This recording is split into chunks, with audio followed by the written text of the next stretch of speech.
Welcome to our channel. आज का कहानी शुरू करने से पहले जल्दी से बेल आइकन को दबाकर हमारे चैनल को सब्सक्राइब कर दीजिए और नए नए कहानी देखने का मजा लीजिए।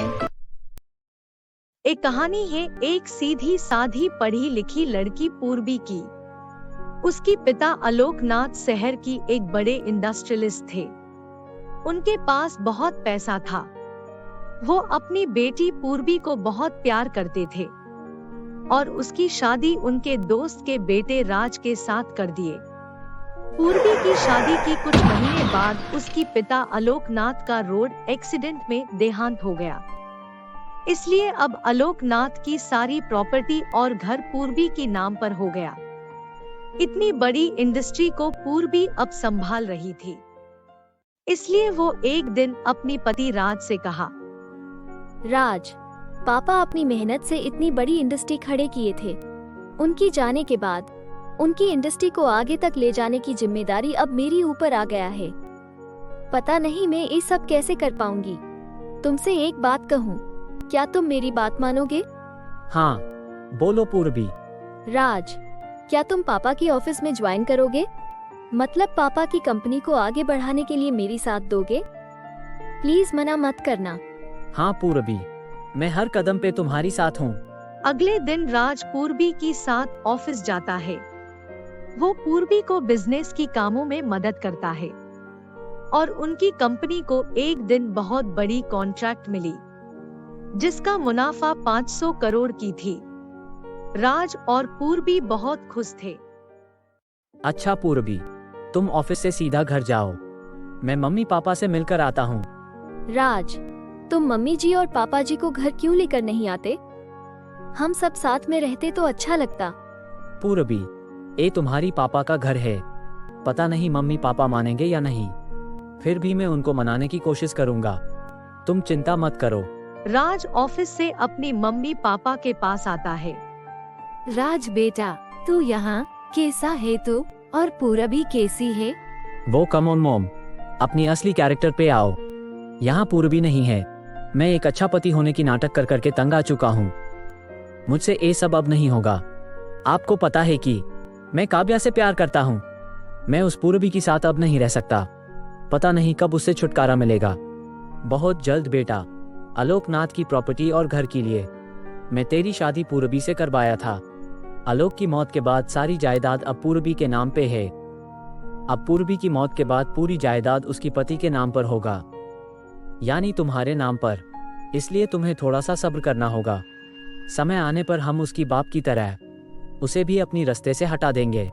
हाँ पापा, इसलिए तो मैं उसके सामने अच्छी पति होने का नाटक कर रहा हूँ। वो मुझ पर अब इतना भरोसा कर रही है कि उसने ये बोली है कि आप लोगों को उसके घर लेकर आने को। हम सब वहां जाकर उसकी मौत का प्लान बनाएंगे। उसकी मौत के बाद मैं काव्या से शादी करूंगा। चलो उस खुशी में हम पार्टी करते हैं।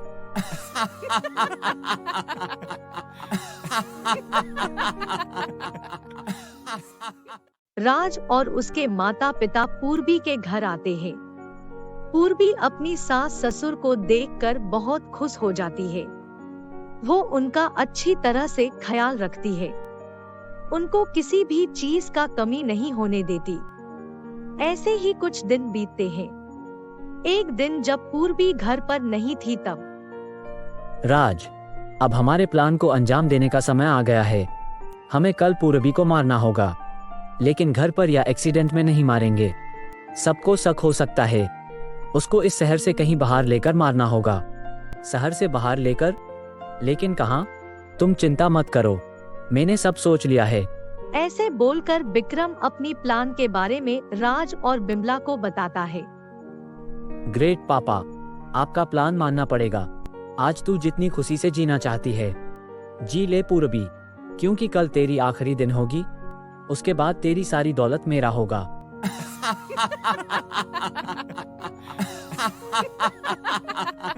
पूर्वी जब घर आती है, उसकी सास उसे बोलती है, बहू, हमारी घर का एक रिवाज है कि शादी के बाद पति पत्नी कुल देवी की आशीर्वाद लेने पहाड़ी बाली देवी माँ की मंदिर जाते हैं।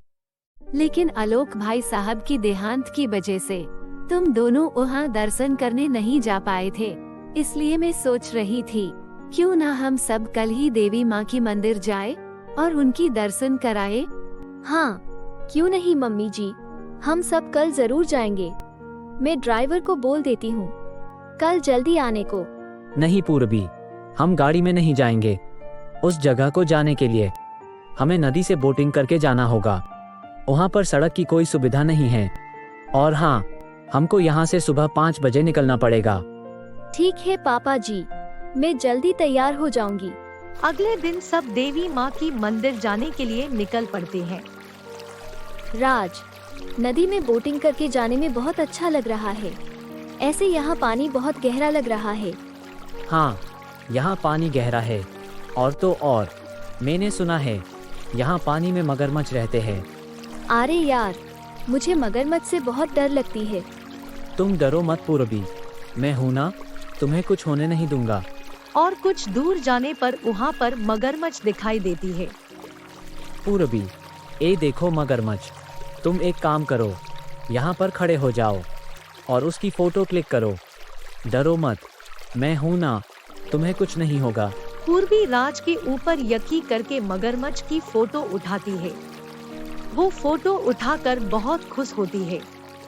तब राज पीछे से उसको धक्का देता है। पूर्वी पानी में गिर जाती है।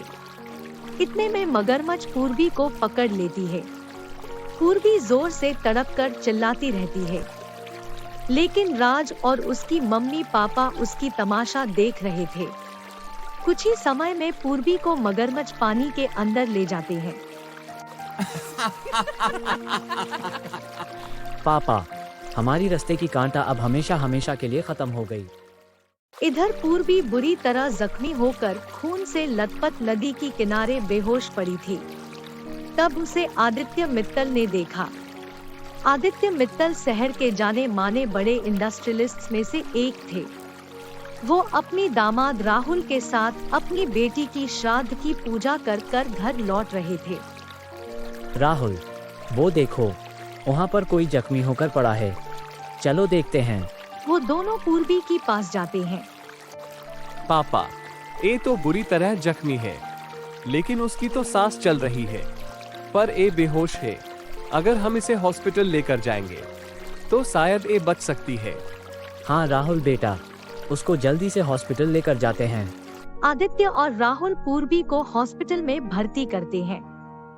डॉक्टर उसकी ट्रीटमेंट शुरू करते हैं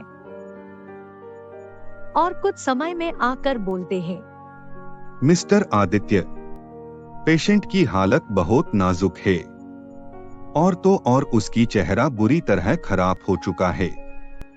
हमें जल्द से जल्द उसकी ऑपरेशन की साथ साथ प्लास्टिक सर्जरी भी करनी होगी। उसके लिए आपकी साइन की जरूरत होगी।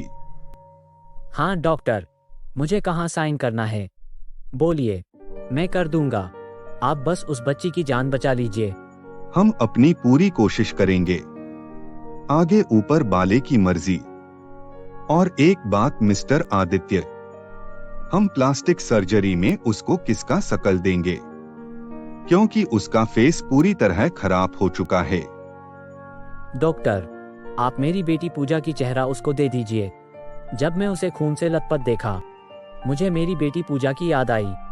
आप मेरी पूजा की चेहरा उस बच्ची को दे दीजिए, प्लीज डॉक्टर। ठीक है, आप आइए मेरे साथ। कुछ पेपर्स में आपकी साइन चाहिए। आदित्य पूर्वी की ऑपरेशन के लिए पेपर्स में सिग्नेचर करता है। उसके बाद पूर्वी की ऑपरेशन शुरू होता है। ऑपरेशन खत्म होने के बाद congratulation mister Aditya, operation successful हुआ। पेशेंट अब खतरे से बाहर है, लेकिन आप अब उसको नहीं देख सकते। उसको होश आने दो। कुछ दिनों में उसका फेस की पट्टी खुलेगा, तब आप उसे मिल सकते हैं। ठीक है doctor, thank you so much. Aditya रोज पूर्वी की ठीक होने का इंतजार कर रहा था। ऐसे ही कुछ दिन बीत जाते हैं। अब पूर्वी पूरी तरह ठीक हो चुकी थी, लेकिन उसकी चेहरा बदल चुकी थी।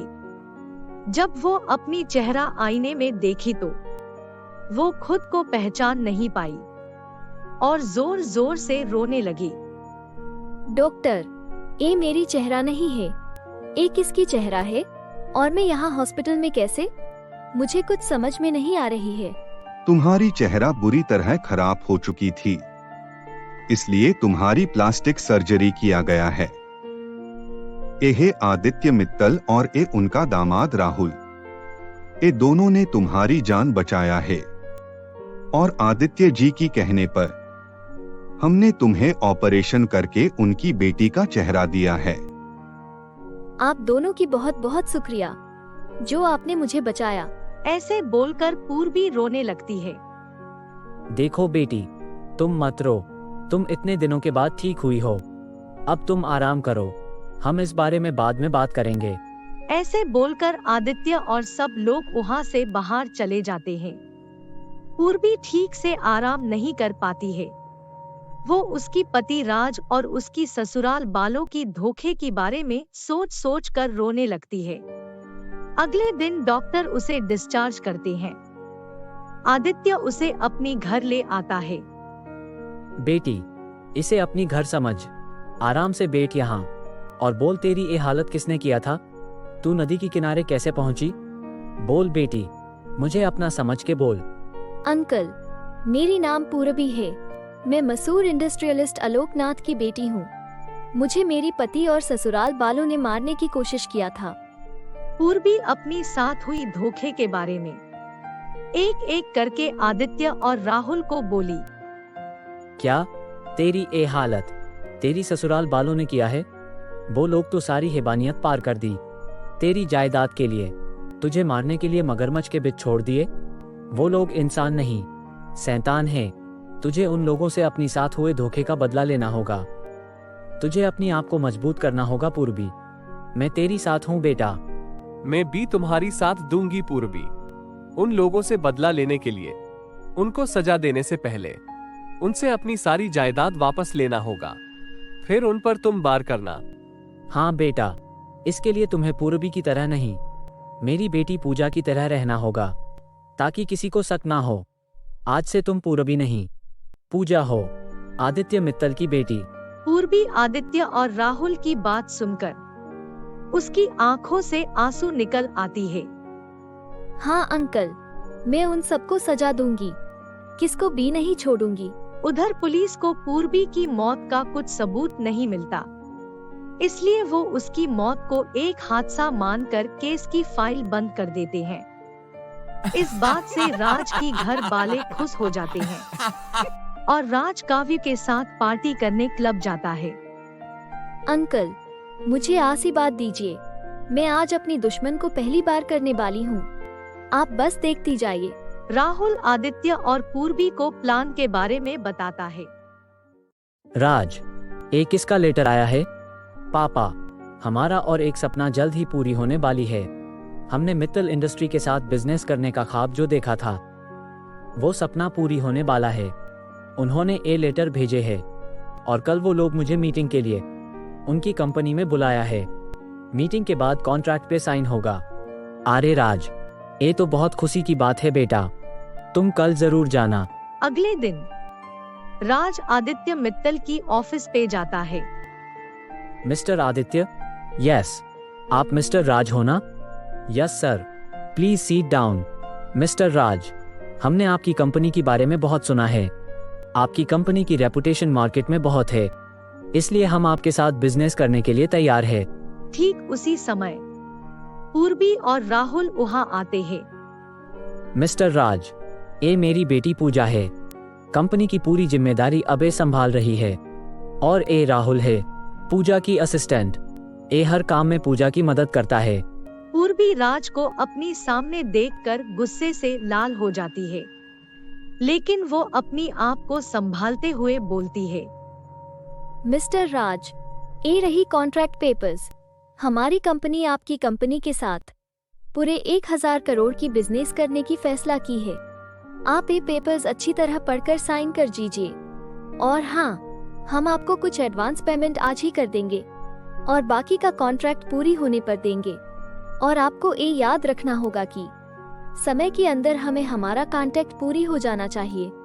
जी जरूर मिस पूजा, आपके साथ काम करने में मुझे बहुत खुशी होगी। मैं और मेरी कंपनी ये पूरी तरह ख्याल रखेगी कि आपको शिकायत का मौका ना दे। ऐसे बोलकर राज पेपर्स में साइन करता है और वहाँ से चला जाता है। जा राज जा, तू आज जितनी खुशी मना सकता है मना ले, क्योंकि तेरी बर्बादी का दिन शुरू हो चुका है। पूरबी, तुम्हें हर कदम पूरी तरह सोच समझ कर लेना होगा। तुम्हें याद है ना अगला काम तुम्हें क्या करना है? हाँ राहुल, मुझे पूरी तरह याद है। ये देखिए पापा, 1000 करोड़ का कॉन्ट्रैक्ट पेपर्स जो मित्तल इंडस्ट्री के साथ डील हुई है। मित्तल इंडस्ट्री के साथ बिजनेस करने में हमें बहुत फायदा भी होगा। इस खुशी में पार्टी तो बनता है पापा। हाँ बेटा, मैंने सुना है आदित्य मित्तल की एक बेटी है। हाँ पापा, पूजा नाम है उसका। मित्तल इंडस्ट्री अब वो संभाल रही है। मैं उससे आज मिला था, वो बहुत ही हॉट और सुंदर है। अच्छा, तो उसके साथ तुम्हें दोस्ती का हाथ बढ़ानी चाहिए। अगर वो तुम्हारी प्यार की जाल में पड़ गई तो पूरबी की तरह उसकी भी जायदाद तुम्हारी हो सकती है। हाँ पापा, आप सही बोल रहे हो। सुन राज, कल तुम्हारा बर्थडे है। रात की पार्टी में तुम आदित्य मित्तल और पूजा को इनवाइट करना और मौका देखकर पूजा के साथ बातचीत करना और दोस्ती का हाथ बढ़ाना। राज उसकी पापा की बात मानकर आदित्य को फोन करता है और उनको पार्टी की इनविटेशन देता है। किसकी फोन था अंकल? राज का। उसने कल उसकी बर्थडे पार्टी में हम दोनों को बुलाया है, लेकिन उस पार्टी में मैं नहीं जाऊंगा, तुम जाओगे। और तुम चिंता मत करना, राहुल होगा तुम्हारे साथ। जी अंकल, ऐसे आज राहुल दिखाई नहीं दे रहा है। आज उसका और पूजा की मैरिज एनिवर्सरी थी, इसलिए पूजा की जाने के बाद वो बहुत उदास रहता है और जब उसकी याद आता है तो वो छत पर चला जाता है अपनी दुख मुझे छुपाने के लिए। लेकिन मुझे सब कुछ पता है बेटी। पूजा कितनी भाग्यशाली थी अंकल कि राहुल जैसे प्यार करने वाला पति उसको मिला, जो पूजा की मरने के बाद भी उसको कितना प्यार करता है। और मुझे देखिए, मैं कितनी बदनसीब हूँ जो मेरी पति मुझे जीते जी मरने के लिए मगरमच्छ के पास धक्का दे दिया। सब नसीब का खेल है अंकल। तू चिंता मत कर बेटी, कोई तेरी साथ दे या ना दे, मैं हमेशा तेरी साथ हूँ। जा, अब बहुत रात हो चुकी है, जाकर सो जा। अगले दिन रात को पूर्वी राहुल के साथ राज की बर्थडे पार्टी को जाती है। पूरबी, मैं बाहर हूँ, तुम अंदर जाओ। अगर जरूरत पड़ी तो मुझे कॉल करना। पूर्वी अंदर जाती है। Hi mister Raj, happy birthday. ये आपके लिए। Thank you miss Pooja. I am sorry, पापा का कुछ जरूरी काम आ गया, इसलिए उन्होंने मुझे यहाँ भेजा। इट्स ओके, आप आए बहुत अच्छा लगा। आइए आपको मेरी मम्मी पापा से मिलाता हूँ। मम्मी पापा मिस पूजा है, मिस्टर आदित्य मित्तल की बेटी। अच्छा, आओ बेटी। राज बेटा, सारे मेहमान आ चुके हैं, चलो केक काटते हैं। उसके बाद राज केक काटता है। पूजा जी, आपके लिए कुछ और खाने के लिए मंगाऊं? नहीं नहीं, मेरा हो गया। ऐसे नाइस पार्टी थी। मैंने सुना था आप शादीशुदा हो, लेकिन आपकी पत्नी दिखाई नहीं देती। कहाँ है वो? वो अब नहीं रही, एक हादसे में उसकी जान चली गई। आई एम सॉरी, मैंने आपका दिल दुखाया। अरे नहीं नहीं। पूर्वी और राज को हंस के बात करते हुए काव्या देख लेती है। ये कौन है? राज उसकी बर्थडे पार्टी में मुझे इनवाइट नहीं किया और यहाँ इस लड़की के साथ हंस हंस कर बात कर रहा है। वो गुस्से से आग बबूला हो जाती है। अच्छा राज, बहुत देर हो गया है, मुझे अब चलना चाहिए। पूर्वी जाने के बाद काव्या राज के पास आती है। राज, ये लड़की कौन है और वो तुम्हारी पार्टी में क्या कर रही थी और तुम उसके साथ हंस के क्यों बात कर रहे थे? मैं सुबह से तुम्हें कॉल कर रही हूँ तुम्हें विश करने के लिए। तुम मेरी कॉल रिसीव क्यों नहीं कर रहे थे? और तुमने अपनी पार्टी में मुझे नहीं बुलाया, लेकिन उस लड़की को बुलाया और उसके साथ डिनर कर रहे थे। बोलो राज, ये लड़की कौन थी? वो लड़की मेरी क्लाइंट है, इस शहर की सबसे बड़े इंडस्ट्रियलिस्ट की बेटी पूजा। मैं आज बिजी था, इसलिए तुम्हारी कॉल रिसीव कर नहीं पाया और तुम्हें पार्टी में बुलाना भूल गया। पार्टी में आ गए हो तो खाना खाकर जाना। ऐसे बोलकर राज वहाँ से चला जाता है। काव्या राज की ऐसी हरकत से हैरान होता है। पूरबी, आज कैसा रहा तुम्हारा इंतकाम? अच्छा रहा। काव्या के दिल में अब शक का आग लग चुका है। उसमें थोड़ा सा घी डालना बाकी है। उसके बाद राज और काव्या एक दूसरे से अलग हो जाएंगे। उन दोनों ने मेरी जिंदगी बर्बाद किया था। मैं उन दोनों को नहीं छोड़ूंगी, बर्बाद कर दूंगी उन दोनों को। ऐसे ही दोनों बात कर कर के घर पहुंच गए। तभी राज का फोन आता है। हेलो पूजा जी, मैं राज बोल रहा हूँ। राज बोलिए, किस लिए फोन किया? पूजा जी, आप ठीक से घर पहुँच गई ना? हाँ, अभी कुछ समय पहले पहुंची। आप बुरा नहीं मानोगे तो मैं एक बात कहूँ? हाँ, बोलिए ना। कल शाम आप क्या कर रहे हैं? अगर आप फ्री होंगे तो क्या हम डिनर साथ में कर सकते हैं? हाँ, क्यों नहीं। ऐसे कहाँ डिनर के लिए जाना है? होटल ग्रीन पार्क में। मैं वहाँ पे आपका इंतजार करूँगा। अच्छा, मैं कल टाइम पे पहुंच जाऊंगी। बाय। किसका फोन था? राज का। उसने मुझे कल शाम को डिनर के लिए बुलाया है। सुनो राहुल, तुम्हारी एक मदद चाहिए। मुझे राज डिनर के लिए बुलाया है। वो बात क्या तुम काव्या को फोन करके बोल सकते हो? मैं चाहती हूँ कि काव्या की शक यकीन में बदल जाए और फिर से वो राज और मुझे साथ में देखे और उन दोनों के बीच दरार पड़ जाए।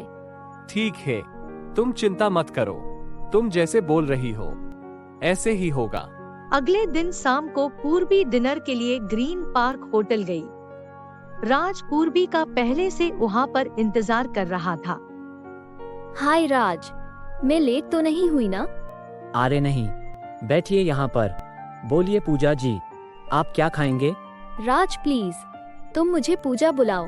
फिर दोनों डिनर करते हैं। ठीक उसी समय काव्या वहाँ पे पहुँच जाती है। वो दोनों को फिर से साथ में देखकर गुस्से से आग बबूला हो जाती है और उनके के पास जाकर बोलती है, राज, तुम फिर से इस लड़की के साथ यहाँ क्या कर रहे हो? ये लड़की तुम्हारी क्लाइंट थी ना? तो वो आज यहाँ क्या कर रही है तुम्हारी साथ? मैं तुम्हें कल से फोन कर रही हूँ, तुम मेरी फोन रिसीव नहीं कर रहे हो और यहाँ तुम इसके साथ डिनर कर रहे हो। कहीं तुम मुझे छोड़कर उसके पीछे भाग तो नहीं रहे हो? कहीं तुम उसे प्यार तो नहीं करने लगे हो? तुम चुप रहो काव्या। पूजा के सामने ऐसी बात बोलने की तुम्हारी हिम्मत कैसे हुई? प्लीज कूल, आप लोग यहाँ झगड़ा मत कीजिए। सॉरी राज, मुझे नहीं पता था कि मेरी तुम्हारे साथ डिनर करने से तुम्हारी गर्लफ्रेंड को बुरा लग सकता है। I am really very very sorry. Raj, मुझे अब चलना चाहिए। उसके बाद पूर्वी वहाँ से चली जाती है। तुम्हारी वजह से पूजा यहाँ से चली गई। तुम यहाँ क्यों आए? अच्छा हुआ वो यहाँ से चली गई। देखो राज, तुम मुझे धोखा देने के बारे में मत सोचना, वरना मैं तुम्हारी हकीकत पुलिस की आगे बोल दूंगी। क्या बोलोगी तुम?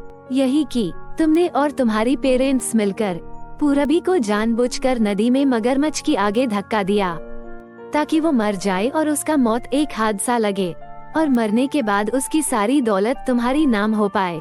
और तुम लोग इतने जालिम हो कि तुम लोग जायदाद के लिए पूरबी की पापा का भी एक्सीडेंट करवाया था। मैं ये बात पूजा को भी बताऊंगी। तुमने जायदाद के लिए पूरबी को मार डाला और अब आदित्य मित्तल की जायदाद के लिए बेचारी पूजा के पीछे पड़े हो। मैं ऐसे होने नहीं दूंगी। मेरी और पूरबी की जिंदगी तो बर्बाद हो चुकी है, लेकिन मैं पूजा की जिंदगी बर्बाद होने नहीं दूंगी। मैं पूजा को तुम्हारी बारे में सब कुछ बोल दूंगी। बोल दोगे? बोलने के लिए तुम जिंदा नहीं बचोगे। मार डालोगे मुझे तो मार डालो, ऐसे जीने से अच्छा है कि मैं मर जाऊं। उनकी ये सारी बात पूर्वी सुन लेती है। मेरी पापा की एक्सीडेंट राज ने करवाया था। मैं तुम्हें नहीं छोड़ूंगी राज। मेरी हर एक तकलीफ का तुमसे बदला लूंगी। उसके बाद पूर्वी घर आती है। पूरबी बेटा, क्या हुआ? तू इतनी गुस्से में क्यों है? अंकल, मेरी पापा का एक्सीडेंट राज ने करवाया था। वो इतना जालिम इंसान है कि जायदाद के लिए उसने मेरी पूरी जिंदगी बर्बाद कर दी। अंकल, कल मैं उसके ऊपर आखिर बार करने वाली हूँ। मैं उसको वही जगह लेकर जाऊंगी जहाँ पर उसने मुझे मारने की कोशिश किया था, लेकिन उससे पहले हमें कुछ काम करना होगा। पूर्वी अपनी प्लान के बारे में आदित्य और राहुल को बताती है। तू चिंता मत कर बेटा, तू जैसी सोच रही है ऐसे ही होगा। अपने प्लान के मुताबिक पूर्वी राज को फोन करती है और उसको कल सुबह अपनी पहाड़ी बाली फार्म हाउस में बुलाती है और पूजा की प्यार में पागल राज उसे वहां आने के लिए हाँ कर देता है। अगले दिन सुबह राज और पूर्वी फार्म हाउस जाने के लिए साथ में निकल पड़ते हैं। उनकी जाने के बाद राहुल और आदित्य काव्या को राज की कैद से छुड़ाते हैं। उसके बाद काव्या पुलिस को राज और उसकी माता पिता के बारे में सब कुछ सच बोलती है। काव्या की बयान से पुलिस राज की माता पिता को अरेस्ट करते हैं। पापा, आप यहाँ रुककर पुलिस की मदद कीजिए। मैं पूरबी के पास फार्म हाउस जाता हूँ, उसको मेरी जरूरत पड़ सकती है। ऐसे बोलकर राहुल फार्म हाउस के लिए निकल पड़ता है। पूर्वी और राज फार्म हाउस पे पहुँच जाते हैं। पूजा, ये जगह तो बहुत अच्छी है और जानी पहचानी जैसी लग रहा है। ऐसा लग रहा कि मैं यहाँ पहले आ चुका हूँ।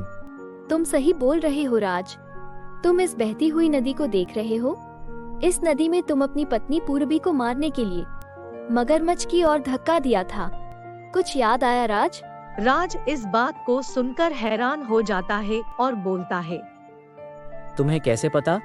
क्योंकि मैं ही पूर्वी हूँ, तुमसे अपने साथ हुई धोखे की बदला लेने। भगवान ने मुझे मौत की मुंह से बचा लिया था। आज मैं तुम्हें उस मगरमच्छ के बीच छोड़कर अपना बदला पूरी करूंगी। तुम मुझे मारोगे? उस दिन तो तुम बच गई थी, लेकिन आज तुम मेरी हाथ से नहीं बचोगी पूर्वी। ये बोलकर राज पूर्वी को मारने के लिए आगे आता है। तभी पूर्वी ने गन निकालकर राज की सीने में गोली मार दी है।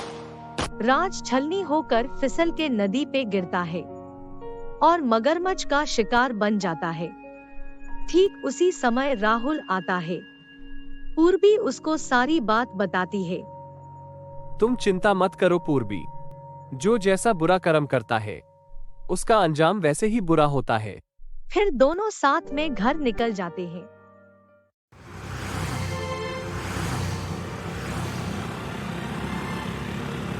एक कहानी है प्रीतम वालिया की, जो अपनी बीबी पायल के साथ बहुत खुश था।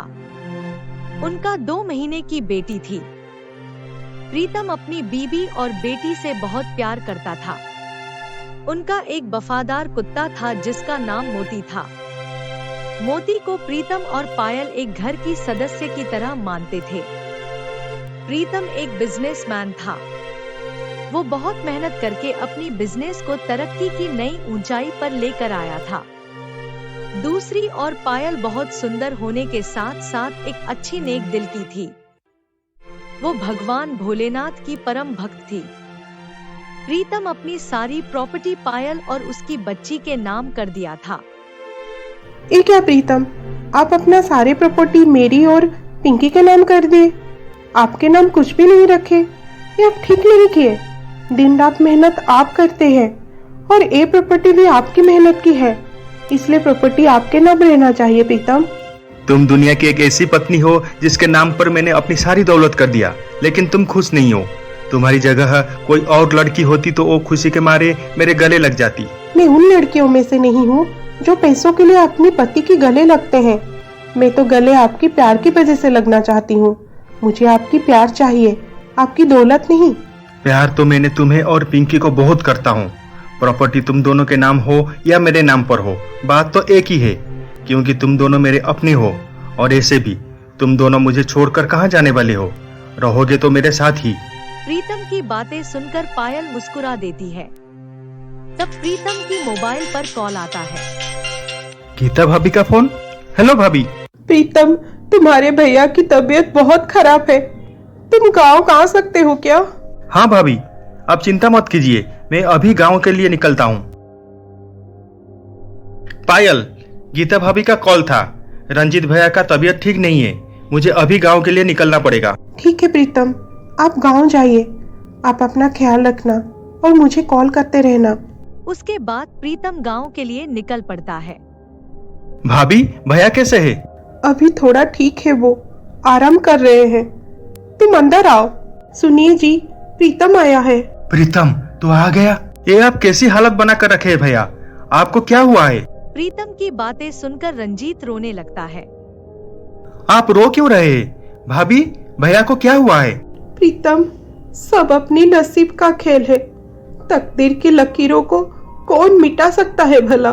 भाभी, पहेलियां मत बुझाइए, साफ साफ बोलिए कि बात क्या है। प्रीतम, तुम्हारी भेजे हुए पैसों से तुम्हारी भैया ने एक राशन का दुकान खोला था। दुकान ठीक से चल रहा था, इसलिए हमने विक्की को पढ़ने के लिए हॉस्टल में रखा। सब कुछ ठीक चल रहा था। तुम्हारे भैया दुकान की कारोबार को आगे बढ़ाने के लिए उनकी पूरी गांव की जमीन बेच दिए, लेकिन कुछ महीनों में तकदीर हमारा साथ नहीं दिया। दुकान की कारोबार में नुकसान होने लगा, जिसकी वजह से तुम्हारे भैया एक घर भी बेच दिए। अब एक घर भी हमारा नहीं रहा। इसी महीने की आखिरी तारीख को हमें एक घर खाली करना पड़ेगा। ये बात पर तुम्हारे भैया को बहुत बड़ा सदमा लगा है, जिसकी वजह से उनकी तबीयत दिन ब दिन खराब होने लगा है। कल की ही बात देख लो, उनको चक्कर आया और वो गिर गए। ये तो शुक्र है भगवान का जो एक घर पर थे और मैंने उन्हें देखकर तुरंत डॉक्टर को बुला लिया, वरना क्या हो जाता पता नहीं। अब तो हमें ये चिंता सता रही है कि हम विक्की को कैसे हॉस्टल में रखकर पढ़ाएं। उसकी स्कूल का, हॉस्टल का फीस देने के लिए भी हमारे पास पैसे नहीं है।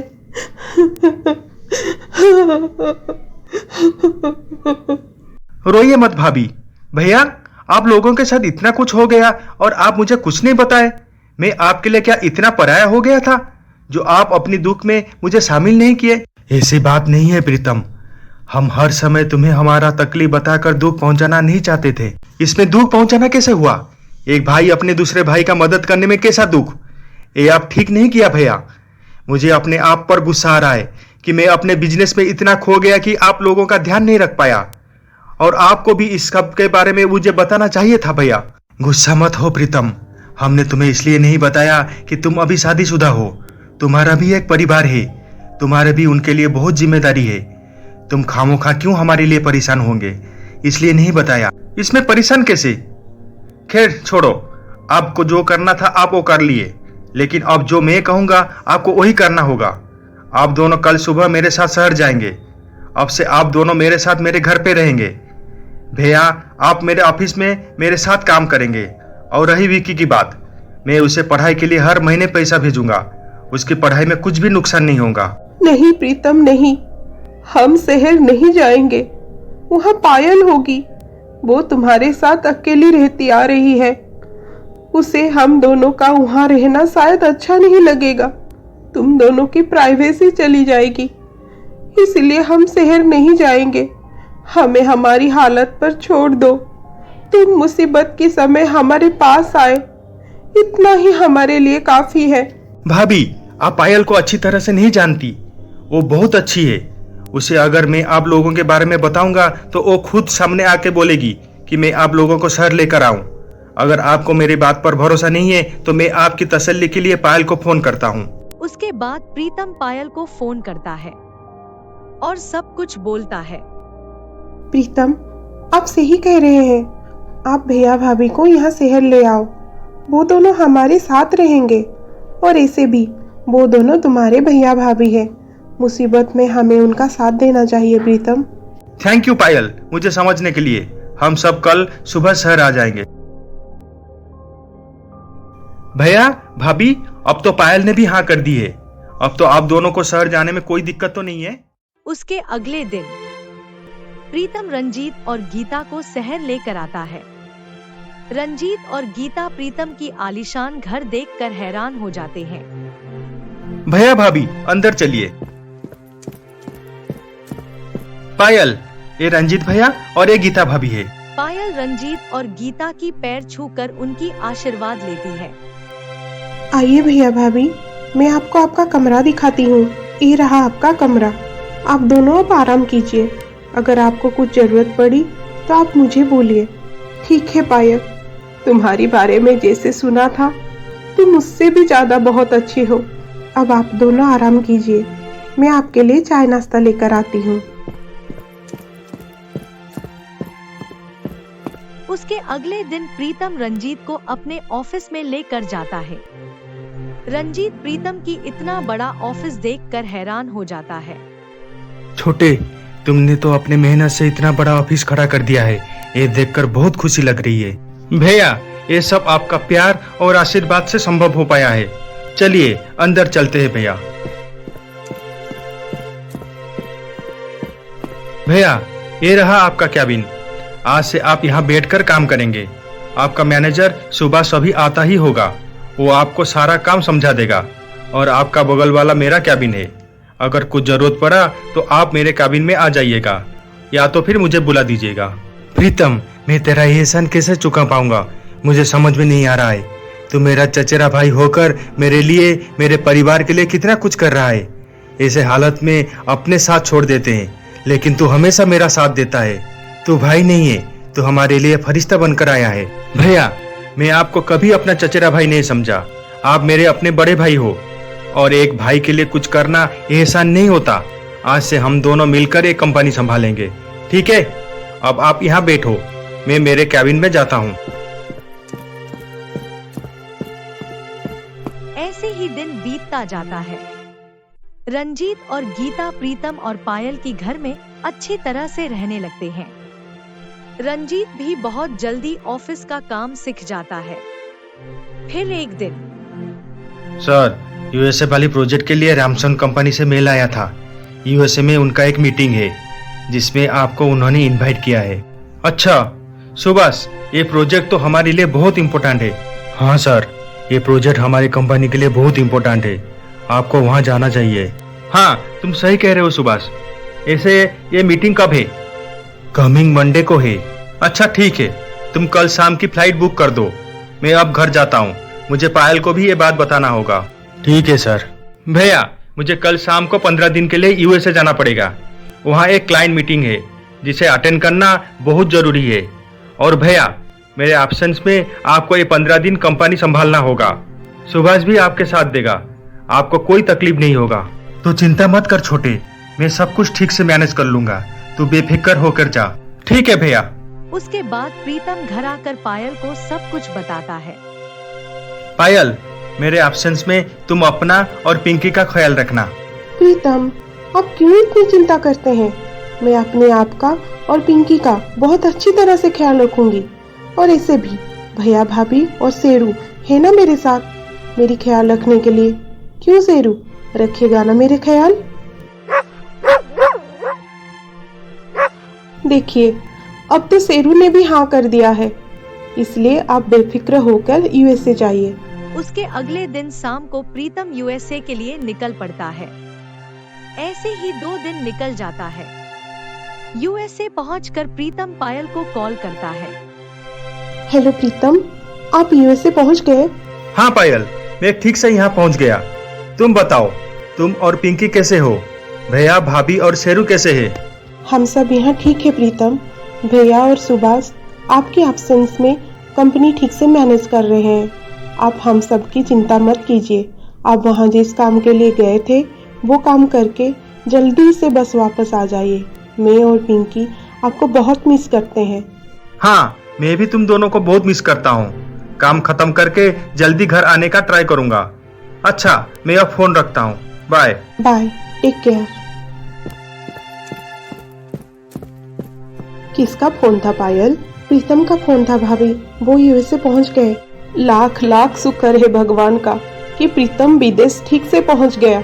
पायल, मेरा पहाड़ी वाली शिव मंदिर जाने को बहुत मन कर रहा है। मैं मन ही मन सोची थी कि जब तुम्हारे भैया की तबीयत ठीक हो जाएगा और हमारी सिचुएशन थोड़ा सा बेहतर हो जाएगा, तब हम पहाड़ी वाली शिव मंदिर में दर्शन करने जाएंगे। ये तो बहुत अच्छी बात है भाभी। मैं अभी ड्राइवर को बोल देती हूँ, वो कल सुबह आपको और भैया को मंदिर दर्शन करने के लिए ले जाएगा। पायल, हम चाहते थे कि तुम भी हमारे साथ चलो, और ऐसे भी तुम यहाँ घर में अकेली रहकर क्या करोगी? लेकिन भाभी, पिंकी अब बहुत छोटी है, उसे इतनी धूप में पहाड़ी वाली मंदिर लेना क्या ठीक होगा? हम सुबह जल्दी मंदिर के लिए निकल जाएंगे और जल्दी दर्शन करके घर वापस आ जाएंगे। प्लीज चलो ना पायल, हमारे लिए, हमें अच्छा लगेगा। अच्छा ठीक है भाभी, मैं भी आपके साथ मंदिर चलूंगी। मैं अभी ड्राइवर को बोल देती हूँ। नहीं पायल, हम सुबह 4 बजे मंदिर के लिए निकल जाएंगे। ऐसे में ड्राइवर को खामोखा क्यों तकलीफ देंगे? उसे एक दिन की छुट्टी दे देते हैं, कार मैं चला लूंगा। अच्छा ठीक है भैया, जैसे आपकी मर्जी। उसके अगले दिन सुबह 4 बजे सब मंदिर जाने के लिए निकल पड़ते हैं। पायल शेरू को भी ले रही थी। पायल, शेरू वहाँ जाकर क्या करेगा? हम जल्दी जाकर 10-11 बजे तक तो घर वापस आ जाएंगे, इसलिए तुम शेरू को घर में ही रहने दो। ठीक है भैया। शेरू, तुम यहाँ घर में रुको, हम जल्दी जाकर जल्दी घर आ जाएंगे, ठीक है?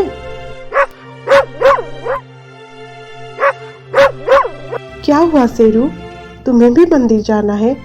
जब प्रीतम आएंगे हम सब फिर से मंदिर चले जाएंगे।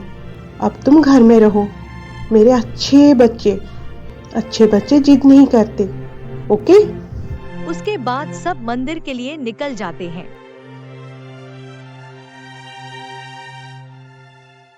वो सब कार में बैठ कर जाते हैं। कार रंजीत ड्राइव करता है। वो कार को एक पहाड़ी वाली रास्ते पे रोकता है। भैया, यहाँ से मंदिर तो बहुत दूर है, आप कार यहाँ क्यों पार्क कर दिए? पायल, बहुत देर तक कार चल रहा था। मैंने कार इसलिए रोका ताकि हम सब थोड़ा कार से बाहर निकले, ताकि इस छोटी सी बच्ची को इस खुली आसमान में थोड़ा सा टहलाने को मिल जाए, उसे अच्छा लगेगा। कुछ समय यहाँ फ्रेश हवा में रुककर फिर से मंदिर के लिए निकल जाएंगे। आप सही बोल रहे हैं भैया। उसके बाद सब कार से बाहर निकलते हैं। वाह भाभी, ये जगह तो बहुत सुंदर है, कितनी अच्छी हवा चल रही है। जी तो करता है कि यहाँ पे एक घर बनाकर रह जाऊं। घर का तो पता नहीं पायल, लेकिन मैं तुम्हें यहाँ हमेशा के लिए रोक सकता हूँ। तुम अब यहाँ अपना आखिरी सांस तक रुक सकती हो। भैया, ये आप क्या कह रहे हैं? मैं तो कुछ समझी नहीं। बहुत जल्दी तुम सब कुछ समझ जाओगी पायल।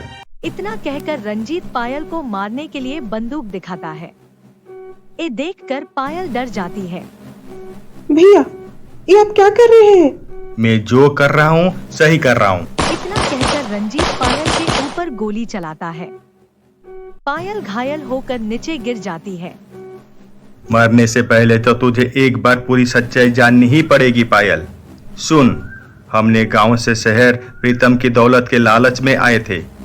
तेरे घर पर आने के बाद पता चला कि प्रीतम उसकी पूरी जायदाद तेरी और पिंकी के नाम कर दिया है।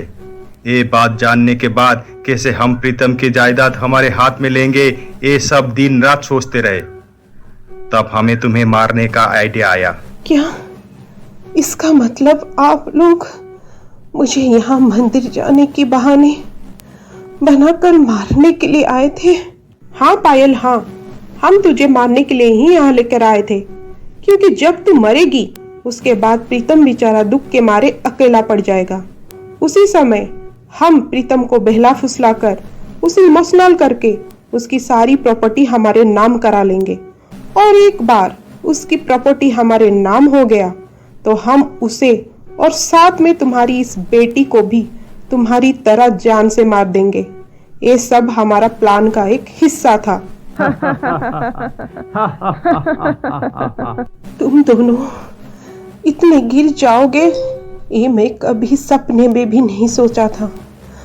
तुम दोनों को क्या लगता है कि तुम लोग मुझे मारने के बाद प्रीतम और मेरी बेटी को भी मार दोगे और प्रीतम की प्रॉपर्टी को हड़प लोगे? मैं तुम लोगों को ऐसा कभी नहीं करने दूंगी। तू हमें रोकेगी? तू तो अब मरने वाली है। भगवान के पास जाकर वहां देखना कि हम तुम्हारे पति और बेटी के साथ क्या क्या करते हैं। ऐसे कहकर रंजीत पायल को पहाड़ी से नीचे धकेल देता है। तब पायल की जान चली जाती है। उसके बाद रंजीत और गीता पिंकी को लेकर घर के लिए रवाना होते हैं।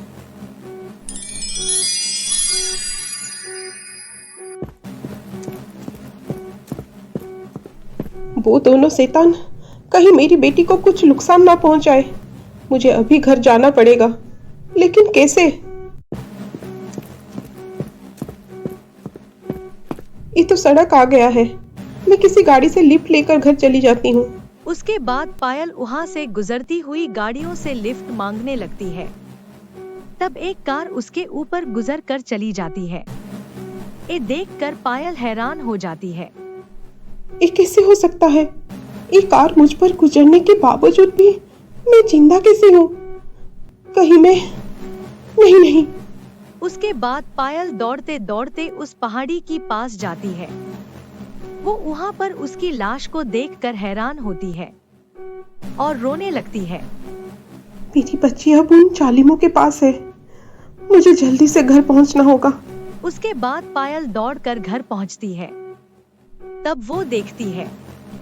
गीता, अच्छा होता इसको भी उसकी माँ के साथ ऊपर भेज देते। जब से हम उसे घर लेकर आए हैं तब से ये रोती जा रही है, चुप होने की नाम ही नहीं लेती। अरे यार गीता, इसे चुप करवाओ, वरना मैं अभी और इसी वक्त इसको माँ के पास पहुँचा दूंगा। ऐसी गलती करने की कभी सोचना भी मत रंजीत। ये बच्ची हमारे लिए सोने की अंडे देने वाली मुर्गी है। ये जिंदा रहेगी तो हम उसकी बाप से लाखों कमा सकते हैं। अगर इसे कुछ हो गया तो प्रीतम का शक हमारी तरफ आ जाएगा। इसलिए इस बच्ची का जिंदा रहना बहुत जरूरी है। लेकिन तुम चिंता मत करो, हम इसे प्यार से नहीं रखेंगे। इस बच्ची को डरा कर धमका कर उसे हमारी कंट्रोल में रखेंगे। तुम सही कह रहे हो गीता, लेकिन प्रीतम को पायल की मौत के बारे में बताना तो पड़ेगा। मैं अभी उसे कॉल करता हूँ। इतना कहकर रंजीत प्रीतम को कॉल करता है। प्रीतम, तुम जल्दी घर आ जाओ, पायल अब हमारे बीच नहीं रही। क्या? ये आप क्या कह रहे हो भैया? ये सच नहीं हो सकता, आप झूठ बोल रहे हैं। ये झूठ नहीं है, ये सच है। हम सब आज सुबह पहाड़ी वाली शिव मंदिर गए थे। वहाँ पहाड़ों की खूबसूरती का नजारा हम सब देख रहे थे। तब अचानक से पायल की पता नहीं कैसे पैर फिसली, वो नीचे खाई में गिर गई। हम ये सारे बात पुलिस को बता दिए हैं, वो वहाँ जाकर इन्वेस्टिगेट कर रहे हैं। तू जल्दी से इंडिया आजा प्रीतम, हमें बहुत चिंता हो रहा है। हाँ, मैं आज ही इंडिया के लिए निकलता हूँ भैया। प्रीतम को इंडिया आने के लिए कम से कम 2 दिन तो लग ही जाएंगे। तब तक इस बच्ची का क्या करें? क्या करना है? इसे यहाँ घर पर रखकर खाना खाने होटल चलते हैं। इसे भी बहुत जोर से भूख लग रही है। ऐसे कहकर गीता सोफे के ऊपर बच्ची को रखकर लंच करने होटल चली जाती है। पिंकी भूख के कारण रोने लगती है। ये सब पायल देखती है। वो गीता और रंजीत के जाने के बाद पिंकी के पास आती है। मेरी बच्ची, तू रो मत। मैं जानती हूँ तुझे भूख लग रही है। मैं अभी तुझे दूध पिलाती हूँ। इतना कहकर पायल पिंकी को अपनी गोदी में उठाना चाहती थी, लेकिन वो अपनी बच्ची को पकड़ नहीं पा रही थी, क्योंकि पायल एक आत्मा थी। ये क्या? मैं अपनी बच्ची को पकड़ नहीं पा रही हूँ। ये क्या हो रहा है मेरे साथ? मैं अभी मेरी बच्ची को दूध कैसे पिलाऊंगी? ये बात सोच सोच कर पायल की आत्मा रोने लगती है और खुद को बहुत बेबस सोचती है। इतने में गीता और रंजीत लंच करके घर वापस आते हैं। ओहो, ये बच्ची अभी तक रो रही है। इसे चुप कराओ गीता, वरना मैं पागल हो जाऊंगा इसकी रोने की आवाज सुनकर। चुप कराओ इसको। चिंता क्यों कर रहे हो रंजीत? मैं अभी इसे छत पर छोड़कर आती हूँ। उसकी रोने की आवाज अब तुम्हें नहीं आएगी। तुम जाओ, रूम में आराम करो। उसके बाद गीता पिंकी को छत पर छोड़ कर आती है। कड़ी धूप के कारण पिंकी और भी जोर जोर से रोने लगती है। ये देखकर पायल और भी बेबस हो जाती है और फुट फुट कर रोने लगती है। तभी प्रीतम की कुत्ता मोती वहाँ पर आता है। वो पायल की आत्मा को देख पाता था, इसलिए वो उसे देखकर भौंकने लगता है।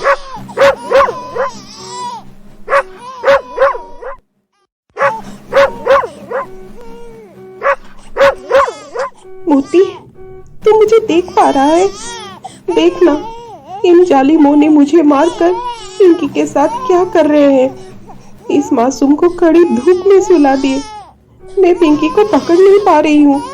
तू कुछ कर मोती, पिंकी को यहाँ से लेकर जा।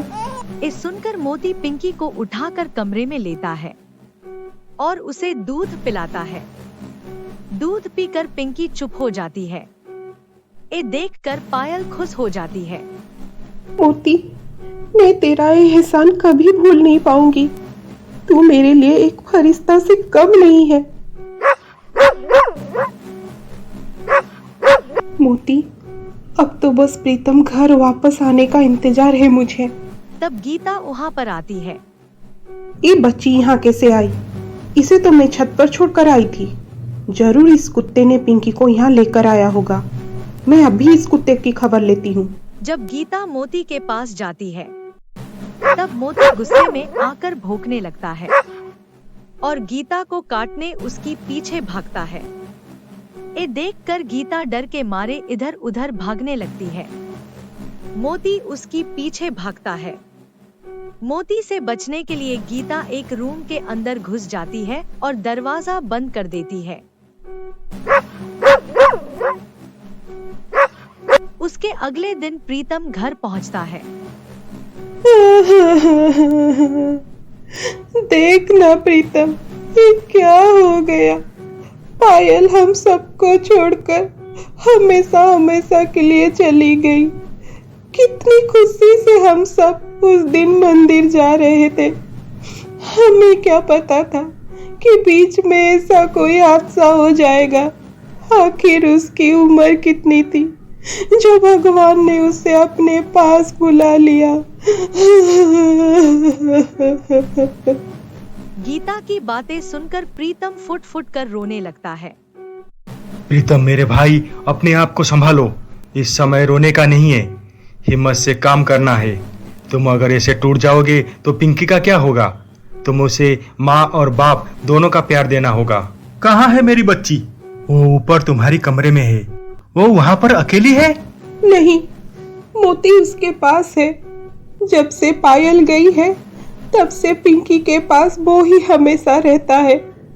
किसी को पिंकी के पास जाने ही नहीं देता। अगर हम उसके पास जाते हैं तो वो हम पर भौंकने लगता है।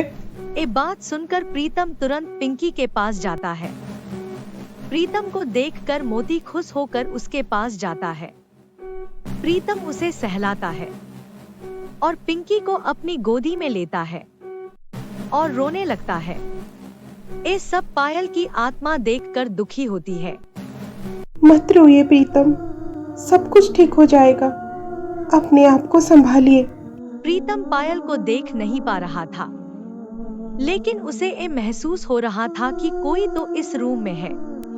मुझे ऐसा क्यों लग रहा है कि पायल इस रूम में यही कहीं तो है। मैं उसे देख नहीं पा रहा हूँ, लेकिन उसे महसूस करता हूँ। पायल, मैं जानता हूँ कि तुम यहीं कहीं पर हो और मुझे सुन पा रहे हो। मुझे छोड़कर तुम क्यों चली गई पायल? बोलो पायल, बोलो। मैं अब तुम्हारे बिना क्या करूँगा? पिंकी को कैसे संभालूंगा पायल? मैं आपको छोड़कर कहीं नहीं गई हूँ प्रीतम, मैं आपके पास हूँ। सुनो गीता, प्रीतम अब टूट चुका है। अभी सही समय है उसके दुखों पर मरहम देना है। उसको अभी बहुत प्यार से समझाकर हैंडल करना होगा। एक बार प्रीतम की पूरी जायदाद हमारे हाथ में आ जाए, उसके बाद हम उसका और उसकी बच्ची का वही हाल करेंगे जैसे हमने पायल का किए थे। लेकिन तब तक जरा सोच समझकर काम करना पड़ेगा, जिससे प्रीतम को हमारे ऊपर कोई शक ना हो पाए। मैं इन पेपर्स पर प्रीतम का साइन लेने जा रहा हूँ। एक कंपनी का पेपर्स और साथ में घर का भी पेपर्स है। एक बार इन पेपर्स में प्रीतम का साइन हो जाए तो फिर खुशियाँ ही खुशियाँ। प्रीतम की पूरी जायदाद हमारा हो जाएगा। फिर ऐसी हेस करेंगे हम दोनों। ये बात सुनकर पायल गुस्सा हो जाती है। तुम दोनों चाहे कितनी भी कोशिश कर लो, लेकिन मैं तुम दोनों की एक ख्वाहिश कभी पूरी नहीं होने दूंगी। उसके बाद पायल मोती के पास जाती है। मोती, मेरे दोस्त, अब तू ही मेरी मदद कर सकता है। प्रीतम और पिंकी की जान खतरे में है। रंजीत और गीता पेपर्स में उनका साइन लेकर प्रीतम की पूरी जायदाद उनके नाम कराना चाहते हैं, और उसके बाद रंजीत और गीता प्रीतम और पिंकी को मार देना चाहते हैं। तू कुछ कर मोती, तू जैसे भी हो प्रीतम को पेपर्स में साइन करने से रोक ले। प्लीज मोती, उन्हें बचा ले। पायल की बातें सुनकर मोती भौंकने लगता है और तुरंत प्रीतम के पास जाता है। प्रीतम, मैं जानता हूँ कि तेरे दिमाग की हालत अभी ठीक नहीं है, लेकिन कंपनी के वर्कर्स लोगों को पेमेंट करने के लिए इस पेपर्स में तुम्हारा साइन चाहिए। अगर तुम साइन कर लोगे तो वर्कर लोगों का पेमेंट हो जाएगा। ठीक है भैया, पेपर्स दीजिए, मैं साइन कर देता हूँ। ये देखकर मोती रंजीत की हाथ से वो फाइल लेकर दौड़ता है। उसे देखकर रंजीत और प्रीतम भी उसके पीछे भागते हैं। मोती उस फाइल को लेकर स्विमिंग पूल में फेंक देता है और जोर जोर से भौंकने लगता है। ये देखकर प्रीतम हैरान हो जाता है। ये मोती को अचानक से क्या हो गया है? ये ऐसे बिहेव क्यों कर रहा है? ये तो वैसे नहीं था। आखिर बात क्या हो सकती है? मुझे ऐसा क्यों लग रहा है मोती कुछ मुझे बताना चाहता है, लेकिन क्या, जो मैं समझ नहीं पा रहा हूँ। देखा प्रीतम, ये मोती कैसे पागल हो गया है। उसे काबू में करना होगा, वरना वो हमें नुकसान पहुंचा सकता है। भैया, अब चिंता मत कीजिए, ये मोती का मैं ख्याल रखूंगा। पायल के प्रति मोती का बहुत लगाव था। शायद पायल जाने के वजह से मोती ऐसा बिहेव कर रहा है, इसलिए मैं आगे से इसका ख्याल रखूंगा। आप चिंता मत कीजिए, चलिए यहाँ से। शाबाश मोती, तुमने आज साबित कर लिया कि तुम मेरे सबसे अच्छे और सच्चे दोस्त हो। थैंक यू दोस्त। I am proud of you Moti, I am proud of you. Moti, तुझे हो क्या गया है? तू अब इस तरह की बिहेव क्यों करने लगा है? तुझे पता है वो पेपर्स कितने इम्पोर्टेंट थे? मैं जानता हूँ पायल के जाने के बाद तू बहुत अकेला पड़ गया है। पायल को बहुत मिस कर रहा है। पायल को तो याद मैं भी बहुत करता हूँ मोती, लेकिन हम कर भी क्या सकते हैं? पायल जहाँ गई है हम उसे वापस तो नहीं ला सकते हैं ना। इसलिए हम दोनों को बहुत समझदारी से एक दूसरे का साथ देकर आगे बढ़ना होगा। पिंकी का ख्याल रखना होगा। और ऐसे भी हमारे साथ अब रंजीत भैया और गीता भाभी है ना। हम सब मिलकर इस सदमे से जरूर बाहर निकलेंगे, तो चिंता मत कर। रंजीत और गीता की नाम सुनकर मोती फिर से जोर जोर से भौंकने लगता है। ये देखकर प्रीतम फिर से हैरान होता है। ये मोती रंजीत भैया और गीता भाभी के नाम सुनकर इतना गुस्सा क्यों हो गया? भौंकने क्यों लगा? आखिर बात क्या है जो मोती मुझे बताना चाहता है, लेकिन मैं उसके बात समझ नहीं पा रहा हूँ। उधर रंजीत और गीता मोती की हरकत से परेशान थे। ये कुत्ता आज हमारा बना बनाया खेल बिगाड़ दिया। अगर ये हर वक्त प्रीतम के पास रहेगा तो हमको हमारे इरादे में कभी कामयाब नहीं होने देगा। इस कुत्ते का तो कुछ ना कुछ करना ही पड़ेगा। उसके बाद रंजीत और गीता एक प्लान बनाते हैं। अगले दिन वो दोनों मोती की खाने में बेहोशी का दवा मिला देते हैं, जिसे खाने पर मोती बेहोश हो जाता है। उसके बाद रंजीत मोती को लेकर जंगल में छोड़ कर आता है। उस कुत्ते को हमने इतना दूर छोड़ कर आए हैं कि जब उसे होश आएगा तो वो घर कभी पहुंच नहीं पाएगा। और उससे पहले अगर वो किसी जंगली जानवर के सामने आ गया तो समझो वो कुत्ता ईश्वर का प्यारा हो जाएगा। सुनो गीता, मैं जायदाद की नया पेपर्स बना कर लाया हूँ। हमें आज किसी भी तरह उन पेपर्स में प्रीतम का साइन लेना होगा। इस बार कोई गलती नहीं होना चाहिए। उधर पायल की आत्मा मोती का पीछा करते हुए जंगल में पहुंचती है। वो मोती को इस हालत में देखकर परेशान हो जाती है। मोती, आंखें खोल मेरे दोस्त, होश में आ जा मोती, होश में आ जा। पायल की आत्मा मोती को होश में लाने के लिए भागते हुए नदी के पास जाती है। वो नदी से पानी लाने की कोशिश करती है, लेकिन वो पानी को पकड़ नहीं पाती है। ये देखकर वो बहुत बेबस हो जाती है। वो दुख के मारे पास में स्थित एक शिव मंदिर को जाती है और उधर रंजीत घर पहुंचकर जायदाद की पेपर्स में प्रीतम का साइन लेने जाता है। प्रीतम, इस पेपर में तुम्हारा साइन चाहिए। कल तो मोती की वजह से तुम पेपर्स में साइन नहीं कर पाए, इसलिए आज फिर से मैं नया पेपर्स बना कर लाया हूँ। मोती आने से पहले प्लीज जल्दी से तुम इन पेपर में साइन कर दो, वरना पता नहीं आज फिर वो क्या करेगा। आप चिंता मत कीजिए भैया, मोती ऐसा अब कुछ नहीं करेगा। मैंने उसे कल बहुत अच्छी तरह से समझाया है। ऐसे मोती कहाँ है? आज सुबह से मुझे दिखाई नहीं दे रहा है। प्रीतम, तुम मोती का चिंता क्यों करते हो? होगा वो घर पे कहीं। कुत्ता है वो, इसलिए कुत्ते वाली हरकत तो नहीं छोड़ेगा वो। भैया, मोती सिर्फ एक कुत्ता नहीं है, वो इस घर का सदस्य है, इसलिए आज के बाद आप उसे कुत्ता मत बोलिएगा। अरे प्रीतम, तुम तो नाराज हो गए भाई, मैं तो बस ऐसे ही कह दिया था। प्लीज तुम गुस्सा मत हो और इस पेपर्स में साइन कर दो। उसके बाद प्रीतम पेपर्स में साइन कर देता है। उधर पायल की आत्मा भगवान शिव जी के आगे फुट फुट कर रोती है। ये आपने क्या किया प्रभु, मेरे साथ ऐसा क्यों किया? मैं तो आपकी भक्त थी ना, दिन रात आपकी पूजा करती थी, तो फिर आपने मेरे साथ ऐसा क्यों किया? उन जालिमों ने मुझे धोखे से मार दिए। अब उनका नजर प्रीतम की जायदाद के ऊपर है। वो मेरी बच्ची और मेरी प्रीतम को भी मार देना चाहते हैं। मैं मेरी बच्ची और मेरे पति को बचाने के लिए कुछ नहीं कर पा रही हूँ। मैं अब एक आत्मा हूँ, इसलिए मैं किसी भी चीज को अब पकड़ नहीं पा रही हूँ। यहाँ तक कि मैं मेरी बच्ची को भी गोदी में ले नहीं पा रही हूँ, उसको दूध पिला नहीं पा रही हूँ। एक मोती ही था जो मेरी मदद करता था, लेकिन उन जालिमों ने पता नहीं उसके साथ क्या किया। वो अब बेहोश है। दया करो प्रभु, मुझ पर दया करो, मुझे शक्ति दो, जैसे कि मैं अपनी बच्ची और अपने पति का रक्षा कर पाऊं, उन जालिमों से उन दोनों को बचा पाऊं। प्लीज भोलेनाथ, मुझ पर दया करो, मेरी पुकार सुन लो भगवान, मेरी पुकार सुन लो।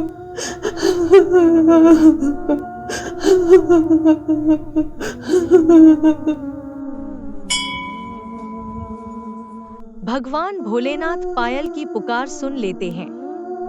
शिवलिंग से एक रोशनी आकर पायल की ऊपर गिरती है। पायल को एक ऊर्जा की महसूस होती है। वो पास में रखी हुई दिया को पकड़ पाती है। ये देखकर पायल खुश हो जाती है। आपका बहुत बहुत शुक्रिया प्रभु, आपने मेरी बात सुन ली।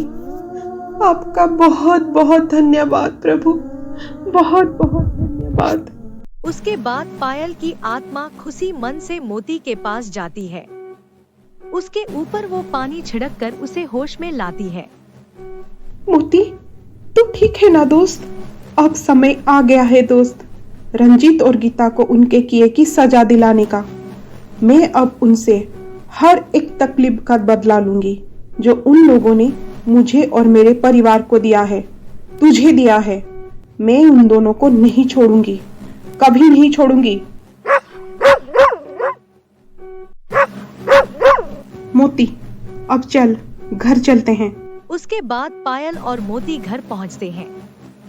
वहां वो देखते हैं कि देखो गीता, ये रही प्रीतम की जायदाद की पेपर्स। अब ये मेरे नाम पर हो गया है। अब प्रीतम का घर, ऑफिस सब मेरे नाम पर हो गया है। अब प्रीतम का इस घर पे कोई काम नहीं है। आज ही मुझे उसका और उसकी बच्ची का कुछ न कुछ अंजाम करना होगा, फिर कल हम दोनों इस घर में राज करेंगे, राज। ये बात सुनकर पायल गुस्सा हो जाती है और वो रंजीत और गीता के पास जाकर वो फाइल रंजीत की हाथ से खींच कर ले जाती है और उन दोनों को मारने लगती है। ये देखकर रंजीत और गीता डर जाते हैं। कौन है यहाँ, कौन है? ये बात सुनकर पायल फिर से उन दोनों को मारने लगती है। तुम दोनों मेरी बच्ची और मेरे पति को मारना चाहते हो, मेरी प्रीतम की जायदाद हड़पना चाहते हो। मैं तुम दोनों को ऐसा कभी करने नहीं दूंगी। अब मैं अपनी पति और बच्ची का ख्याल और उनका रक्षा करूंगी। ऐसे कहकर पायल उन्हें फिर से मारने लगती है। वो दोनों डर के मारे वहां से भाग जाते हैं।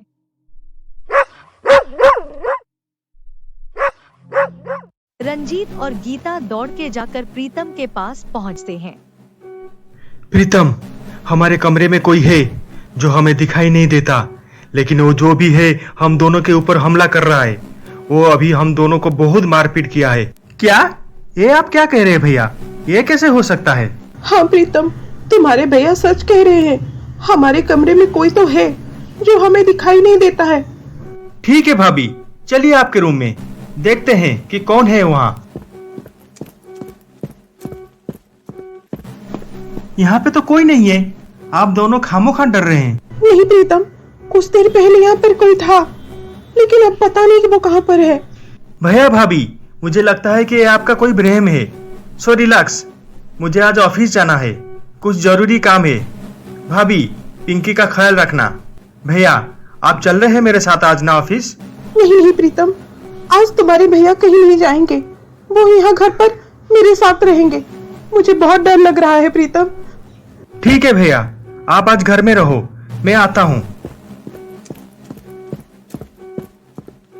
प्रीतम जाने के बाद रंजीत और गीता जब खाना खाने के लिए बैठते हैं, तब पायल की आत्मा वहाँ पर आती है।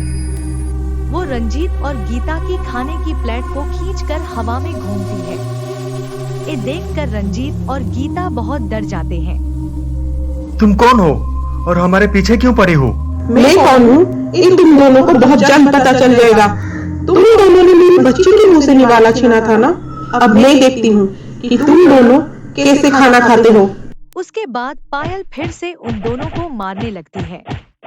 वो दोनों फिर से डर के मारे दौड़े के अपने कमरे में चले जाते हैं। सुनो रंजीत, प्रीतम का घर आने का वक्त हो गया है, हमें पिंकी के पास जाना पड़ेगा। उसके बाद रंजीत और गीता पिंकी की रूम में जाते हैं। जी तो करता है इसको अभी मैं उसके माँ के पास भेज दूं। जब देखो ये रोती रहती है। चुप कराओ ना गीता उसे। तुम चिंता क्यों करते हो रंजीत, कुछ दिन की तो बात है। एक बार प्रीतम की जायदाद हमारे हाथ आ जाए, फिर इसे और इसके बाप को बहुत जल्दी ऊपर पहुंचा देंगे। ये बात पायल की आत्मा सुन रही थी। वो गुस्सा हो जाती है और पिंकी को गीता की हाथ से ले आती है और उनको चांटा मारती है। ये देखकर रंजीत और गीता डर जाते हैं। तुम दोनों मेरी बच्ची और मेरे पति को फिर से मारने के बारे में सोच रहे हो? मैं ऐसा होने नहीं दूंगी। मैं मेरी बच्ची और पति का रक्षा खुद करूंगी। उसके बाद पायल फिर से उन दोनों को मारने लगती है। ये देखकर रंजीत और गीता दौड़कर घर से बाहर चले जाते हैं। सुनो रंजीत, मुझे लगता है कि इस घर पे कोई आत्मा का वास है। चलो हम दोनों गांव हमारे घर चले जाते हैं। हमें अब प्रीतम की जायदाद से कोई लेना देना नहीं है। अगर जान बची तो हम बाद में भी बहुत पैसे कमा लेंगे। नहीं गीता, इस घर से कहीं नहीं जाएंगे। प्रीतम के दौलत पाने के लिए मैंने पायल को मारा है और न जाने क्या क्या किया है। मुझे जैसे भी हो प्रीतम की पूरी जायदाद चाहिए। लेकिन कैसे रंजीत, इस घर में कौन सी शक्ति है जो हमें प्रीतम की जायदाद हड़पने के लिए रोक रही है? जो पिंकी और प्रीतम की रक्षा कर रही है, उसके बारे में हमें कुछ नहीं पता। उस शक्ति की होते हुए हमें प्रीतम की जायदाद कैसे मिलेगी? इसलिए कह रही हूँ कि ये जायदाद वगैरह छोड़ो और चलो गांव चलते हैं। नहीं गीता, नहीं। प्रीतम का जायदाद मेरा बरसों का सपना है। मैं उसे जैसे भी हो पा कर रहूंगा।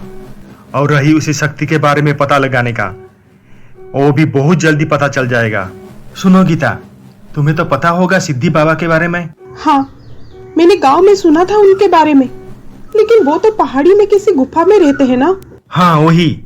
वो एक सिद्ध पुरुष है। बहुत तप करने के बाद उन्हें शक्ति मिला है। वो हमारे मदद कर सकते हैं। हाँ रंजीत, तुम ठीक कह रहे हो। चलो जल्दी से सिद्धि बाबा के पास चलते हैं।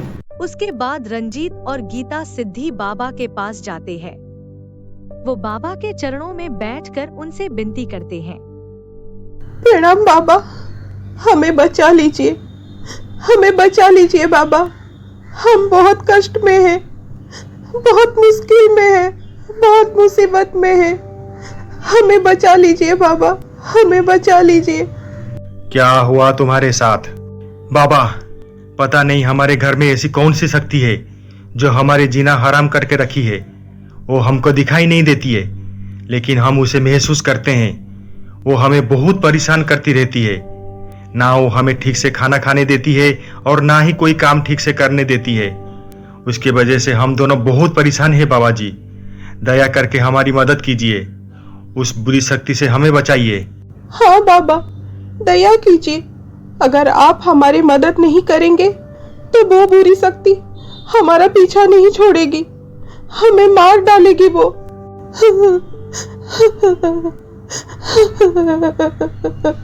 रो मत बेटी।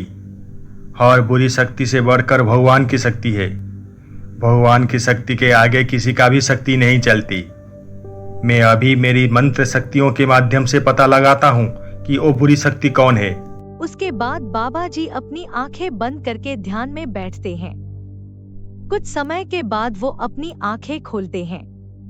सुनो बच, तुम्हारे घर में जो बुरी शक्ति रहती है वो एक आत्मा है। आत्मा? किसकी आत्मा बाबा जी? वो एक औरत की आत्मा है। लेकिन तुम दोनों चिंता मत करो, तुम दोनों अब घर जाओ। तुम दोनों के घर पहुंचने से पहले मैं उस बुरी आत्मा को अपनी शक्तियों के माध्यम से यहाँ कैद कर लूंगा। एक बार वो कैद हो जाए तो वो तुम्हारा कुछ नुकसान नहीं कर पाएगी। अब तुम दोनों बेफिक्र होकर घर लौट जाओ। आपका बहुत बहुत धन्यवाद बाबा जी, बहुत बहुत धन्यवाद। उसके बाद रंजीत और गीता बाबा जी का आशीर्वाद लेकर घर चले जाते हैं। उनके जाने के बाद बाबा जी अपनी शक्तियों के माध्यम से पायल की आत्मा को बुलाते हैं। मुझे क्या हो रहा है? मेरी शक्ति काम नहीं कर रही है। मुझे ऐसा क्यों लग रहा है कि मुझे कोई शक्ति जैसे अपनी तरफ खींच रही हो। मोती, पिंकी का ख्याल रखना, मैं अभी आई।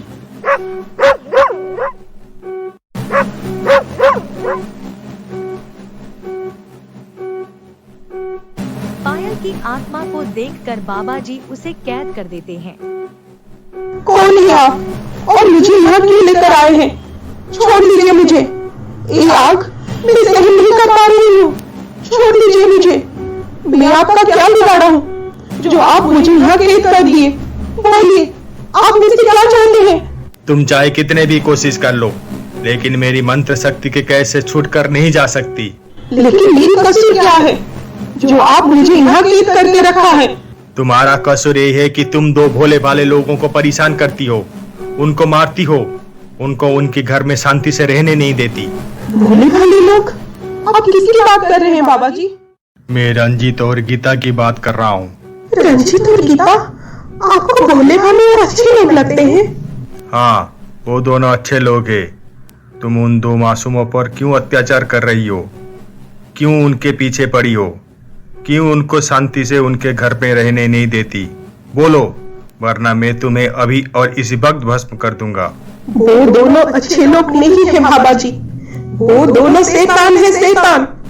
वो दोनों के साथ जो कुछ भी हो रहा था वो अपनी किए की सजा भोग रहे थे और उन्हें मैं सजा दे रही थी। लेकिन क्यों? तुम एक आत्मा हो और तुम्हें किसी को सजा देने का कोई हक नहीं है। हक है बाबा, आप तो त्रिकालदर्शी हो, आप सब देख पाते हो। आपने तो अपनी मंत्र शक्ति से ये देख लिया कि मैं रंजीत और गीता को परेशान कर रही हूँ, लेकिन क्या आपने ये देखा कि उन दोनों जालिमों ने मेरे साथ क्या किया है? मेरी फूल सी छोटी सी बच्ची और पति के साथ क्या किया है? क्या आप मेरी और मेरे परिवार के बारे में नहीं देख पाए हैं बाबा? बोलिए बाबा, बोलिए। एक तरफा न्याय आप कैसे कर सकते हैं? उन जालिमों ने मेरी पति की जायदाद पाने के लिए मुझे धोखे से मार दिया। क्या आपकी आंखों ने ये देख नहीं पाया? उन दोनों ने मेरी फूल जैसी बच्ची को कड़ी धूप में भूखे प्यासे रख दिया। क्या आप ये भी देख नहीं पाए? उन दोनों ने मेरी शेरू को भी नुकसान पहुंचाया। उन दोनों ने अब मेरी बच्ची और मेरी पति को मारना चाहते हैं। तो क्या ये भी आप देख नहीं पा रहे हैं बाबा? क्यों नहीं देख पा रहे हैं आप? आप तो त्रिकालदर्शी हो ना, तो फिर आप मेरी मदद क्यों नहीं कर रहे हैं? मुझे छोड़ दीजिए बाबा। मेरी पति और मेरी बच्ची को मेरी जरूरत है। मुझे उनको उन जालिमों से बचाना है बाबा। मेरी पति और मेरी बच्ची की रक्षा करनी है। मुझे मेरी शक्तियों के साथ छोड़ दीजिए बाबा, छोड़ दीजिए, वरना कोई भी माँ और कोई भी पत्नी आपके ऊपर विश्वास नहीं करेगा बाबा। प्लीज मुझे छोड़ दीजिए। पायल की आत्मा की पुकार सुनकर सिद्धि बाबा ने अपनी आंखें बंद कर लिए और अपनी मंत्र शक्ति से पूरी सच्चाई जान पाए। बेटी, मुझे तू माफ कर दे। तुझे मैं यहाँ लाकर बहुत बड़ी गलती कर दी। तेरी बच्ची और पति की जान खतरे में है। जा उनकी रक्षा कर। मैं तुझे मुक्त करता हूँ और तेरी सारी शक्तियाँ भी तुझे वापस करता हूँ। जा, तू यहाँ से जल्दी से जा। उसके बाद बाबा जी पायल की आत्मा को मुक्त करते हैं। बेटी, मैं तुझे मुक्त करने के साथ साथ और एक शक्ति भी देता हूँ कि तुझे तेरी पति कुछ समय के लिए देख पाएगा। जब तेरी इंतकाम पूरा हो जाएगा, तू सबको छोड़कर चली जाएगी, तेरी आत्मा को शांति मिलेगी। आपका बहुत बहुत धन्यवाद बाबा जी। मैं आपकी उपकार कभी नहीं भूलूंगी। उसके बाद पायल की आत्मा चली जाती है। रास्ते में वो शेरू को देखती है। शेरू, पिंकी की जान खतरे में है। मैं पिंकी के पास जा रही हूँ। तू प्रीतम को लेकर वहाँ पहुँच। पायल की बात सुनकर शेरू दौड़कर प्रीतम के पास जाता है। उधर रंजीत और गीता पिंकी को उस पहाड़ी के पास लाते हैं जहाँ वो पायल को मार के फेंक दिए थे। गीता, अब चूहा और बिल्ली का खेल खेलना बहुत हो गया। इसको भी इसकी माँ के पास पहुँचा देते हैं। जब प्रीतम आएगा तब हम उसे भी अपने रास्ते से हटा देंगे। उसके बाद प्रीतम की पूरी जायदाद हमारा हो जाएगा। हाँ रंजीत, तुम सही बोल रहे हो। अब तो इससे बचाने इसकी माँ भी नहीं आएगी, क्योंकि वो तो अब बाबा जी की कैद में है। क्या ढोंग रचाए हमने बाबा जी के सामने। बेचारे बाबा जी हमारी झूठी मूठी आंसुओं की कैद में फंस गए और हमारी बात पर यकीन करके पायल की आत्मा को हमेशा हमेशा के लिए कैद कर दिए। अब देर मत करो गीता, इस बच्ची को इस खाई में फेंक दो। जब गीता पिंकी को घई में फेंक रही थी, तब पायल की आत्मा वहाँ पर पहुँचती है। वो पिंकी को गीता की हाथ से खींच कर ले जाती है और उसे एक चांटा मारती है। मेरी होते हुए तुम दोनों मेरी बच्ची और मेरी पति का कोई नुकसान कर नहीं सकते। मैं हमेशा उन दोनों की रक्षा करूंगी। पायल, तुम्हें तो बाबा जी ने कैद कर दिया था ना? हाँ, मुझे बाबा जी ने कैद कर दिए थे, लेकिन जब उन्हें मेरी सारी सच्चाई पता चली तो उन्होंने मुझे मेरी परिवार की रक्षा करने के लिए और तुम दोनों को अपनी किए की सजा दिलवाने के लिए छोड़ दिए। अब तुम दोनों मेरी हाथ से बच नहीं पाओगे। उसके बाद पायल गीता और रंजीत को मारने लगती है। जब वो मार रही थी तब गीता फिसलकर घई में गिर जाती है। तब शेरू प्रीतम और पुलिस लेकर वहाँ पहुँचता है। पुलिस को देखकर रंजीत डर के मारे अपनी गुनाहों का कबूल करता है। उसके बाद पुलिस रंजीत को गिरफ्तार करता है। तब वहाँ पर बाबा जी पहुँचते हैं। बेटी, अब तुम्हारे पास कुछ समय बची है। इस समय में तुम अपने पति और बच्ची को मिल सकती हो। उसके बाद तुम्हारी आत्मा को मुक्ति मिल जाएगी। जाओ बेटी, अपने पति से बात करो। पायल, ये क्या हो गया? मैं रंजीत भैया के ऊपर भरोसा करके तुम्हें हमेशा हमेशा के लिए खो दिया। अब मैं तुम्हारे बिना कैसे जिंदा रह पाऊंगा? प्रीतम, तुम्हें जिंदा रहना पड़ेगा हमारी पिंकी के लिए। पिंकी का अब इस दुनिया में तुम्हारे अलावा कोई नहीं है। तुम्हें उसे माँ और बाप दोनों का प्यार देना होगा। और इससे भी तुम अकेले कहाँ हो? पिंकी और शेरू हमेशा तुम्हारे साथ रहेंगे और मेरी यादें तुम्हें हमेशा हिम्मत देती रहेगी। अपना ख्याल रखना प्रीतम, मेरी जाने का समय हो गया है। उसके बाद बाबा जी का मंत्र शक्ति की बल पर पायल की आत्मा को मुक्ति मिल जाती है।